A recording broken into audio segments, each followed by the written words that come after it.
बड़ी खबर का रुख कर रहे हैं। बड़ी खबर, कांग्रेस ने लोकसभा के लिए गुरुग्राम सीट का उम्मीदवार घोषित किया है, जिसको लेकर लगातार सस्पेंस बरकरार था।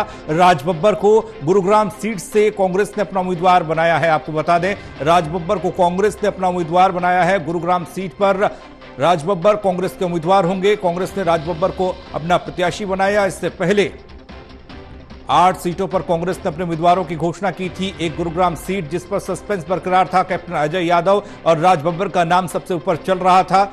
और इसी रस्साकसी के बीच जो नाम फाइनल हुआ, कांग्रेस ने जो नाम फाइनल किया वो राज बब्बर का नाम है।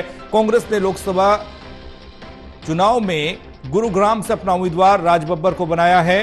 राज बब्बर कांग्रेस के उम्मीदवार होंगे, गुरुग्राम से चुनाव लड़ेंगे। इससे पहले दावेदारी यहां पर कैप्टन अजय यादव कर रहे थे। राज बब्बर को बाहरी बताया जा रहा था, लेकिन कांग्रेस ने राज बब्बर को उम्मीदवार बनाया है, राज बब्बर पर भरोसा जताया है। आपको बता दें कि कांग्रेस आम आदमी पार्टी के साथ गठबंधन में चुनाव लड़ रही है हरियाणा में, जिसमें 9 सीटें कांग्रेस के खाते में, 1 सीट आम आदमी पार्टी के खाते में है। 9 में से 8 सीटों पर पहले ही उम्मीदवारों का ऐलान कांग्रेस कर चुकी थी। 1 सीट जिस पर उम्मीदवार का इंतजार था वो गुरुग्राम की सीट थी, जिस पर अब कांग्रेस की तरफ से उम्मीदवार बनाया गया है राज बब्बर को। बड़ी खबर इस वक्त, कांग्रेस ने राज बब्बर को बनाया अपना प्रत्याशी। गुरुग्राम से ताल ठोकेंगे राज बब्बर। कैप्टन अजय यादव ने इससे पहले इस सीट पर अपनी दावेदारी पेश की थी। प्रदीप कुमार एसोसिएट एडिटर जुड़ रहे हैं, उनसे ज्यादा जानकारी लेते हैं। प्रदीप, गुरुग्राम सीट पर कांग्रेस ने सस्पेंस खत्म कर दिया, कैप्टन अजय यादव नहीं राज बब्बर होंगे उम्मीदवार। देखिए बिल्कुल, और एक बड़ा नाम यहाँ सामने आया है राज बब्बर का, यानी गुरुग्राम सीट से चुनाव लड़ते नजर आएंगे। अब राज बब्बर फिल्म अभिनेता है, नेता बने हैं, कांग्रेस के कद्दावर नेताओं में उनकी गिनती होती है। जिस तरीके से उत्तर प्रदेश की इकाई के प्रमुख रही हैं और पूर्व सांसद रह चुके हैं, ऐसे में उनके चुनाव की लड़ने की अटकलें लगाई जा रही थी। हरियाणा की किसी सीट से, करनाल की सीट का भी नाम चर्चाओं में था, लेकिन कांग्रेस ने हाल ही में जो नाम अनाउंस किए थे उसमें जो उम्मीदवार ऐलान किए गए थे, करनाल सीट पर दिव्यांशु बुद्धिराजा का नाम अनाउंस हो गया था और गुरुग्राम सीट पेंडिंग रखी गई थी। और इस बीच जब विशेष बातचीत में जो कैप्टन अजय यादव ने ये कहा था कि इस सीट पर वो दावेदारी पेश की है उन्होंने, और राज बब्बर ही अगर पार्टी चाहती है तो कोई और फिल्म स्टार लाया जाए, तो ये तस्वीर साफ कर दी थी उन्होंने, नाराजगी जताते हुए कि इस सीट पर राज बब्बर दावेदार हैं। और आखिरकार आज जो मुहर लगी है राज बब्बर के नाम का, वो ऐलान औपचारिक तौर पर कांग्रेस पार्टी ने अभी जो उम्मीदवार घोषित किए हैं उसमें कर दिया है। इसी के साथ बिगुल जो बजा हुआ है हरियाणा में। प्रदीप, राज बब्बर के नाम को लेकर कांग्रेस कार्यकर्ताओं में कितना सपोर्ट उनको मिल पाएगा, क्योंकि खुद बड़े नेता अजय यादव ये कहते दिखाई दिए थे कि वो बाहरी हैं, उनका जनाधार नहीं है, वो कभी यहाँ आए नहीं, लोगों के बीच गए नहीं, कार्यकर्ताओं से मिले नहीं। और ये निश्चित तौर पर चुनौती उनके सामने रहेगी कि वो अब गुरुग्राम में जब इस सीट पर चुनाव लड़ेंगे और राव इंद्रजीत सिंह जो मजबूत उम्मीदवार हैं बीजेपी के, उनको चुनौती पेश करते नजर आएंगे, तो कितनी बड़ी चुनौती दे पाएंगे। कैप्टन अजय यादव ने नाराजगी जताते हुए बात कही थी कि प्रदेश में जिस तरीके से समीकरण है और जो इस सीट पर स्वाभाविक दावेदारी उनकी बनती है उसको नकारते हुए अगर उनको लाया जाएगा तो कैसे वो संपर्क साधेंगे, कैसे वहां पर काम करेंगे, ये बड़ी चुनौती उनके सामने रहेगी। तो ये जरूर है, लेकिन आला कमान राज बब्बर को जिस तरीके से उतारा है मैदान में, ये कहा जा रहा था कि कहीं ना कहीं उनके समीकरण और जो जातिगत समीकरण है, non Jat factor, Gurugram seat पर एक नए चेहरे को लाना चाहते थे।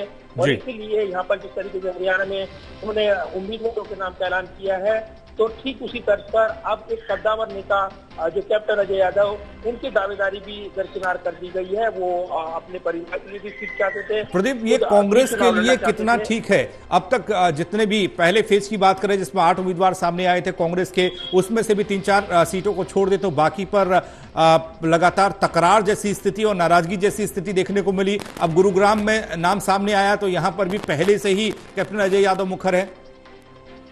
देखिए बिल्कुल, ये जो तस्वीर बनकर उभरी है हरियाणा में, वो सीधे तौर पर फ्री हैंड मिला है यहाँ पर पूर्व मुख्यमंत्री भूपेंद्र सिंह हुड्डा, उदय भान की टीम को, और उन पर भरोसा जताते हुए हाईकमान ने दारमोदार दे दिया है कि ठीक है, उम्मीदवार आपकी पसंद के आ रहे हैं, आप जिता कर लाइए।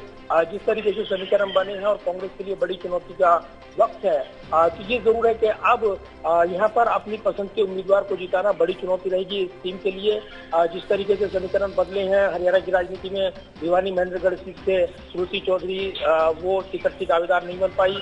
इसके अलावा अगर देखें तो कई बदलाव देखने को मिले हैं टिकटों को लेकर, और जिस तरीके से जो समीकरण साधने की कोशिश यहाँ पर हुई है, अब कैप्टन अजय यादव भी अपना दबदबा बरकरार नहीं रख पाए ये कहा जाएगा, क्योंकि सीट पर अब दावेदारी पेश करेंगे गुरुग्राम की राज बब्बर, और वो कितना चुनौतीपूर्ण यहाँ पर पेश आ पाएंगे, ये बड़े सवाल रहेंगे। तो एक बड़ा चुनावी मुकाबला अब हरियाणा का बनकर उभर रहा है। सीट के इन नामों के सामने आने के साथ ही एक बड़ा मुकाबला गुरुग्राम सीट पर माना जाएगा। तो निश्चित तौर पर देखना होगा कि कितनी चुनौती यहाँ राज बब्बर दे पाएंगे, और क्या गुटबाजी तो नहीं देखने को मिलेगी जिस तरीके से टिकटों के बंटवारे के बाद देखने को मिल रही है। ये बड़े सवाल हैं, इनके जवाब का इंतजार करना होगा। प्रदीप, एक बहुत बड़ी बात कांग्रेस के लोग ये कहते नजर आ रहे हैं कि यहाँ जमीनी स्तर पर जो कांग्रेस आलाकमान ने सर्वे कराया उस हिसाब पर ये टिकटों को दिया गया है, यहाँ किसी की चली नहीं है। हालांकि कई जगहों पर ऐसा दिखा कि भूपेंद्र सिंह हुड्डा ग्रुप की छाप है, लेकिन राज बब्बर को गुरुग्राम से अगर सर्वे उनका कराया गया होगा, जब उनकी मौजूदगी वहां पर नहीं है, तो क्या हम ये कह सकते हैं कि सर्वे रिपोर्ट अच्छी होगी और गुड रिपोर्ट, एक गुड इमेज राज बब्बर की हाईकमान तक पहुंची है? देखिए, बिल्कुल कहीं न कहीं पूरी नाप तोल से इस टिकट पर मंथन किया गया है। कई बार कई बैठकों के दौर चले हैं, और इस तरीके से जिस तरीके से नामों को लेकर चर्चाएं चल रही थी, आखिरकार उस नाम पर यहाँ पर मोहर लगा दी गई, जिसको लेकर ये चर्चाएं थी कि ये उम्मीदवार बन सकते हैं। तो ये जरूर है कि जिस तरीके से ये नाम सामने आया है, ये अचानक कोई नाम सामने आ गया ऐसा नहीं है। पहले भी हमने दर्शकों को जानकारी दी थी, और राज बब्बर का नाम जब जैसे ही चर्चाओं में आया था तो सस्पेंस बन गया था कि क्या वाकई राज बब्बर इस सीट पर चुनाव लड़ते नजर आएंगे। लेकिन ये सस्पेंस आज खत्म कर दिया है पार्टी ने, और राज बब्बर को मैदान में उतार दिया है। अब ये निश्चित तौर पर आप अगर पूरी तरीके से उम्मीदवारों की लिस्ट को देखें, नो के नो कांग्रेस के लोकसभा उम्मीदवार जो हरियाणा के मैदान में उतरे हैं, पूरी तरीके से अब यहाँ पर जो जोड़ी यानी भूपेंद्र सिंह हुड्डा, उदय भान, उनके लिए एक बड़ी चुनौती रहेगी, और ज्यादा से ज्यादा उम्मीदवारों को जिता कर लाना, और जो समीकरण उन्होंने साधने की कोशिश की, आलाकमान को बताने की कोशिश की है, उन पर खरा उतरना, और निश्चित तौर पर एक बड़ी चुनौती रहेगी ये। ऐसे वक्त जब हम देख रहे हैं चुनौती बढ़ी हुई है, और लोकसभा चुनाव की एक कांग्रेस में नाराज नेताओं की कमी भी नहीं है, हालांकि खुलकर कोई कह नहीं रहा, लेकिन इशारों में बात हो रही है। बहुत शुक्रिया प्रदीप आपका तमाम जानकारी के लिए।